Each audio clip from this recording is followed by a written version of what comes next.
+2 academic ഇയറിന്റെ ഒരു മാസം അല്ലെങ്കിൽ ആദ്യത്തെ മാസം അവസാനിക്കുകയാണ്. ഇനി രണ്ടാമത്തെ മാസത്തിലേക്ക്, അതായത് ജൂലൈ മാസത്തിലേക്ക് നിങ്ങൾ കയറുകയാണ്. ഇനി നിങ്ങൾ പ്രത്യേകമായിട്ട് ശ്രദ്ധിക്കേണ്ട ഒരു കാര്യമുണ്ട്. ജൂലൈ അവസാനിക്കുന്നതോടുകൂടി പിന്നെ നെക്സ്റ്റ് മന്ത് നിങ്ങളുടെ ഓണ എക്സാം സ്റ്റാർട്ട് ചെയ്യും. അപ്പോൾ ഇതിൻ്റെ മുമ്പ് ഒരുപാട് ആൾക്കാർക്കുള്ള സംശയമാണ്, ഒരു മാസം കഴിഞ്ഞല്ലോ, ഞങ്ങൾ സക്സസ്ഫുള്ളി വേസ്റ്റ് ചെയ്തെന്ന് ഞങ്ങൾക്കറിയാം, ഇനി ഞങ്ങൾ പഠിച്ചാൽ ഞങ്ങൾക്ക് ഫുൾ A+ കിട്ടുമോ, ഓണ എക്സാമിന് നല്ല മാർക്ക് സ്കോർ ചെയ്യാൻ പറ്റുമോ എന്നുള്ളതൊക്കെ. അപ്പോൾ ഇതിന് ഉത്തരം ഞാൻ പറയുന്നതിന് മുമ്പേ നിങ്ങൾ ഈ ചാനലിൽ പുതിയതാണെങ്കിൽ ചാനൽ ഒന്ന് സബ്സ്ക്രൈബ് ചെയ്യുക. കാരണം ഇതൊരു പുതിയ ചാനലാണ്, നിങ്ങളുടെ പഴയ +2 ചാനലല്ല, പുതിയ ചാനലാണ്. നിങ്ങളുടെ ലൈവുകൾ, ക്ലാസ്സുകൾ, ബാക്കിയുള്ള എല്ലാ അപ്ഡേറ്റ്സുകളും നിങ്ങൾക്ക് കിട്ടാൻ പോകുന്നത് ഈ ചാനൽ ത്രൂ ആയിരിക്കും. ആൻഡ് നിങ്ങളുടെ ഫ്രണ്ട്സിനൊക്കെ ഒന്ന് ഷെയർ ചെയ്യുകയും ചെയ്യാം കേട്ടോ. ഓക്കെ, ഇതേ നമ്മുടെ ചോദ്യത്തിലേക്ക് വരാം. അപ്പോൾ ജൂലൈ മുതൽ നിങ്ങൾ പഠിച്ചിട്ടുണ്ടെങ്കിൽ നിങ്ങൾക്ക് ഫുൾ A+ കിട്ടുമോ, നിങ്ങളത് ഡിസേർവിങ് ആണോ എന്നുള്ളതാണ്.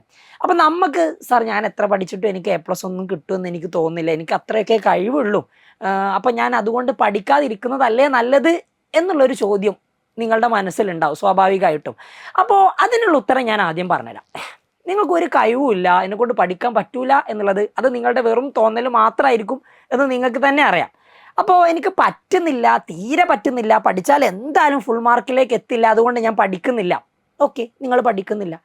നിങ്ങൾ പഠിക്കുന്നില്ല എങ്കിൽ നിങ്ങൾക്ക് കിട്ടാൻ പോകുന്ന ഏറ്റവും ബെസ്റ്റ് ഗിഫ്റ്റ് എന്താ? നിങ്ങൾ തോൽക്കുക എന്നുള്ളതല്ലേ? അല്ലേ? അതൊരു ബെസ്റ്റ് ഗിഫ്റ്റ് ആണോ? അല്ല, നിങ്ങൾക്ക് കിട്ടാവുന്ന ഏറ്റവും വേസ്റ്റ് ആയിട്ടുള്ള ഗിഫ്റ്റാണ് നിങ്ങൾ തോൽക്കുക എന്നുള്ളത്. അതായത് നിങ്ങൾ പഠിച്ചിട്ടില്ല എങ്കിൽ, പഠിച്ചിട്ടില്ല, നിങ്ങൾ റെഡി അല്ല പഠിക്കാൻ. അപ്പം നിങ്ങൾ പഠിച്ചിട്ടില്ല എങ്കിൽ നിങ്ങൾ എന്തായാലും തോൽക്കും, ഷുവറാണ്, ഫെയിലാകൂടാ. എക്സാമിൽ നമ്മൾ ഫെയിലാകും. അപ്പം നിങ്ങൾ ആദ്യം മനസ്സിലാക്കേണ്ടത് എന്താണെന്നറിയോ? ഇനി പഠിച്ചാൽ ഫുൾ A+ കിട്ടുമോ എന്നുള്ളതിനേക്കാൾ ഉപരി ഇനി പഠിച്ചില്ലെങ്കിൽ ഞാൻ തോൽക്കും എന്നുള്ളതാണ്. ഇനി നിങ്ങൾ അത്യാവശ്യം ഭാഗ്യവാനാണെങ്കിൽ, ഓക്കെ, പഠിച്ചില്ല എങ്കിൽ നിങ്ങൾ ഫെയിലാവും. നിങ്ങൾക്ക് കുറച്ച് ലക്ക് ഉണ്ടെങ്കിൽ, നിങ്ങൾക്ക് കുറച്ച് ഭാഗ്യം ഉണ്ടെങ്കിൽ നിങ്ങൾക്കൊരു D+ഓ ഒരു C+ഓ അല്ലെങ്കിൽ C ഒക്കെ കിട്ടും. അതിന് മുകളിലോട്ട് പോവുകയില്ല. ഇതെങ്ങനെ C+ഉം D ഒക്കെ കിട്ടുക? ക്ലാസ്സിൽ കേട്ട എന്തെങ്കിലും ഒരു ചോദ്യത്തിൻ്റെ ഒരു ഓർമ്മ ഉണ്ടാവും. ഇനിയിപ്പോൾ അതിലും വലിയ കാര്യമൊന്നുമില്ല, നിങ്ങൾ സ്വന്തമായിട്ട് ബുക്ക് മറിച്ച് നോക്കിയിട്ടില്ലെങ്കിൽ അതും നിങ്ങൾക്ക് എക്സാമിന് എഴുതാൻ പറ്റില്ല. ഇനിയിപ്പോൾ എന്താ അതിലുണ്ടാകാൻ പോകുന്ന ഒരു മാറ്റം?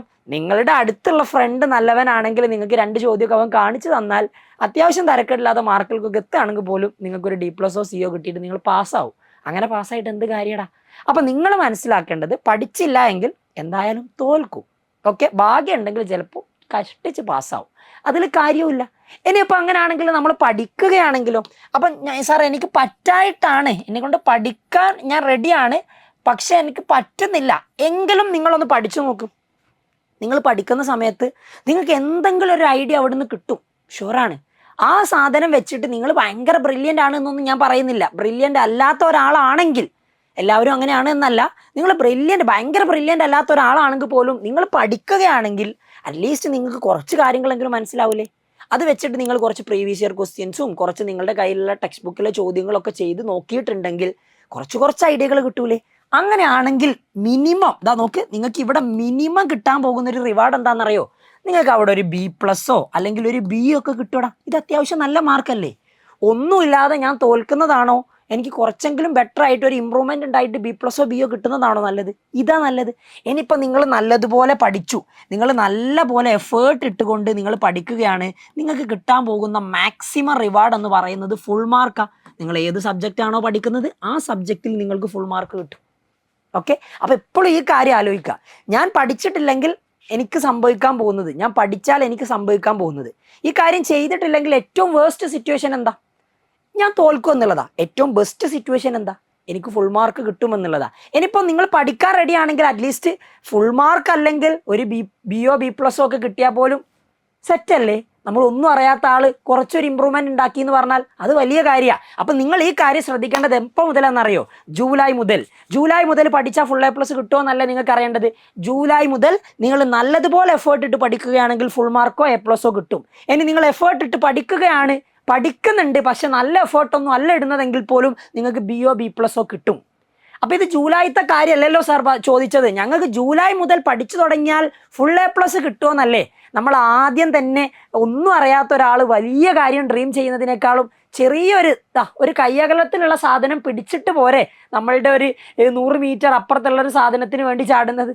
അതാണ് ഏറ്റവും ബെറ്റർ. അപ്പം നിങ്ങൾ ഈ ഓൺ എക്സാമിന് വേണ്ടിയിട്ട് ചെറുതായിട്ടെങ്കിലും പഠിച്ചു തുടങ്ങുക. തീരെ പഠിക്കാത്ത ആളാണെങ്കിൽ നിങ്ങൾക്ക് അത്യാവശ്യം തരക്കേടില്ലാത്തൊരു മാർക്കും ഗ്രേഡും കിട്ടും. ഓക്കെ, ഇത് ബെറ്റർ ആണ് എന്ന് ഞാൻ പറയുന്നില്ല, പക്ഷേ അത് നിങ്ങൾക്കുള്ള ഒരു മാറ്റമാണ്, ഒരു ഇമ്പ്രൂവ്മെൻ്റ് ആണ്. ആ ഇമ്പ്രൂവ്മെൻറ്റ് നിങ്ങൾ കീപ്പ് ചെയ്യണം എന്നുള്ളൊരു മൈൻഡോട് കൂടി നിങ്ങൾ പഠിച്ചിട്ടുണ്ടെങ്കിൽ നിങ്ങൾക്ക് അടുത്ത എക്സാം ആകുമ്പോഴേക്ക് കുറച്ചുകൂടി നല്ല മാർക്ക് കിട്ടും.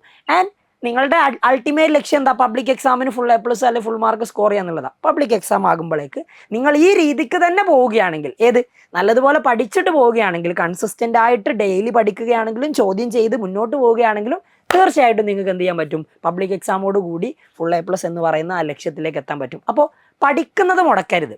നിങ്ങൾ ചെറിയ ചെറിയ എൻ്റർടൈൻമെൻറ്റിലോ അല്ലെങ്കിൽ കളിയിലോ ഗെയിമിലോ ഒക്കെ ഒന്ന് പോകുന്നതിനൊന്നും പ്രശ്നമല്ല. പക്ഷേ നിങ്ങൾ പഠിക്കുന്നത് നിങ്ങളൊരു സ്ട്രക്ചർ ആക്കിയിട്ട് ഒരു സിസ്റ്റമാറ്റിക് ആയിട്ട് പഠിക്കുക. എപ്പോഴും ഡെയിലി നിങ്ങൾ പഠിക്കാൻ വേണ്ടി ഒരു സമയം മാറ്റി വെക്കുക. ഇങ്ങനെയൊക്കെ നിങ്ങൾ പ്രോപ്പറായിട്ട് കൺസിസ്റ്റൻ്റ് ആയിട്ട് പഠിച്ചിട്ടുണ്ടെങ്കിൽ നിങ്ങൾക്ക് എന്തായാലും അവസാനമാകുന്ന സമയത്തേക്ക് ഫുൾ A+ എത്താൻ പറ്റും. അപ്പോൾ ജൂലൈ മുതൽ പഠിച്ചാൽ ഫുൾ A+ കിട്ടുമോ എന്ന് ചോദിച്ചിട്ടുണ്ടെങ്കിൽ ഉത്തരം യെസ് എന്ന് തന്നെയാണ്. ഇപ്പം മുതൽ നിങ്ങൾ പഠിച്ചു തുടങ്ങിയിട്ടുണ്ടെങ്കിൽ നിങ്ങൾ ഒരുപാട് റിസ്ക് എടുക്കാതെ നിങ്ങൾക്ക് ഫുൾ A+ എത്താം. ഇനി അവസാനം ഡിസംബർ കഴിഞ്ഞിട്ടുമാണ് നിങ്ങൾ ഈ ചോദ്യം ചോദിക്കുന്നതെങ്കിൽ ഞാൻ കംപ്ലീറ്റ്ലി യെസ് എന്ന് ഒരിക്കലും പറയൂല. അത് നിങ്ങളുടെ കാലിബറിനനുസരിച്ചുണ്ടാവും. അപ്പോൾ ഇപ്പം മുതൽ പഠിക്കുകയാണെങ്കിൽ വളരെ റിസ്ക് എടുക്കാതെ ഏതൊരു കുട്ടിക്കും ഫുൾ A+ എത്താൻ പറ്റും എന്നുള്ളതാണ്. അപ്പോൾ മറക്കണ്ട, കൺസിസ്റ്റൻ്റ് ആയിട്ട് വർക്ക് ചെയ്യുക. വീണ്ടും കാണാം.